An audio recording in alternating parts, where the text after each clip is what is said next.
এখন থেকে আপনার প্রিয় সিরিয়ালগুলো ফ্রিতে দেখুন এক্সক্লুসিভলি শুধুমাত্র সান নেক্সটে। এখনই অ্যাপ ডাউনলোড করুন। দাদা ফেরার পর আমি পরিবার নিয়ে কত স্বপ্ন দেখেছিলাম।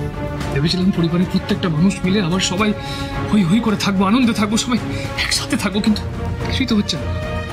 দিনের পর দিন যে স্বপ্নগুলো একে মাটি হয়ে যাচ্ছে।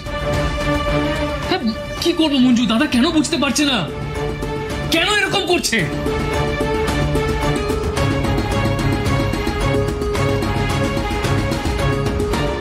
শুধু অভিত নয়, আজকে অদিতির ব্যবহারও আমাকে ভীষণ অবাক করেছে। যে অদিতি মঞ্জুকে এত ভালোবাসতো, সেই অদিতি সবার সামনে মঞ্জুর বিরুদ্ধে ওকে ভুল বুঝে এত কথা বলল। জানো তো, আমি না অভিদার ব্যবহারে অবাক হইনি, কিন্তু বৌদির ব্যবহারে সত্যি। না না মঞ্জু, আমি ঠিক জানি যে অদিতি নিজের বুদ্ধিতে সমস্ত কিছু করছে না। ওই নন্দিতা দেবী, প্রদীপ বাবু, ওরা নিশ্চয় পিছনে কলকাঠি নাড়ছে।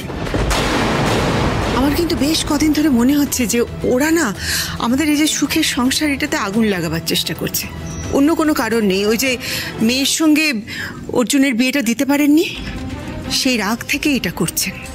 ওনারা ওনাদের রাগ নিয়ে এই বাড়ি থেকে বেরোবে। দুধ কলা খাইয়ে কাল সব পোষার কোনো মানে নেই। মানে অর্জুন, কি করবি তুই? যেটা অনেক দিন আগে করা উচিত ছিল মা, ওই তিনজনকে এই বাড়ি থেকে বের করতে হবে। বাড়ি থেকে ঝামেলা বেরোলেই বাড়ির ঝামেলা মিটবে, মানে এটা কখনো মিটবে না। রাগের মাথায় ভুল সিদ্ধান্ত নিস না অর্জুন। আমার কথাটা শোন, অভি ওদেরকে ভীষণ ভালোবাসে। ওই নন্দিতা দেবী, প্রদীপ বাবু ওদের প্রচন্ড ভালোবাসে। ওদের সঙ্গে যদি অভিও বেরিয়ে যায়, তাহলে অদিতি, মুনিয়া ওদের কি এখানে রেখে যাবে? অদিতি, মুনিয়া ছাড়াই পরিবারটিকে পরিবার থাকবে। অর্জুন তুই বল, আমি কি করবো? এই পরিবারটাকে আমি বাঁচাবো কি করে? আমার মতে একটা উপায় আছে। কি উপায়? অভিদার সাথে এই ব্যাপারে সরাসরি কথা বলা দরকার। আমি বলছি মঞ্জু, এই ভুলটা করিস না, এটা ভুল করবি তুই। কাজটা করার আগে কেন ভুল বলছো? না না, আমারও মনে হচ্ছে কাজটা ভুলই হবে। আমার অভিজ্ঞতা যা বলছে তাতে অভি কারো কোনো কথায় কানে তুলবে না এখন। তাহলে আমি একটা কথা বলবো, শুনবি? আমি বলছি কি যে তোরা নিজেদের কাজে মন দে। অর্জুন, তুইও নিজের জন্য টুকটুক করে একটা ভালো কাজ খুঁজে নেওয়ার চেষ্টা কর। দেখবি কাজে ব্যস্ত হয়ে গেলে মনটা ভালো থাকবে। আর ওই অভিরাও তোদের নানান দোষ খুঁজে বেড়াবার আর কোনো সুযোগ পাবে না।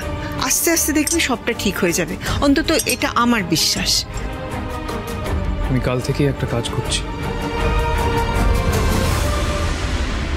কাজে নয়, তোমাদের দুজনের অকাজের দিকে মন দেওয়ার সুযোগটা তাহলে এবার আরো ভালো করে তৈরি করে দিতে হবে।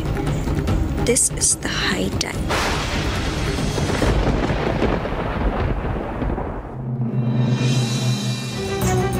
বুঝলেন, পুলিশের চাকরি যে এত আনন্দের হতে পারে, সেটা যদি রসুলপুরে আমার পোস্টিং না হতো তাহলে আমি জীবনে বুঝতেই পারতাম না। আর আমাদের হাত আপনার মাথার উপরে না থাকলে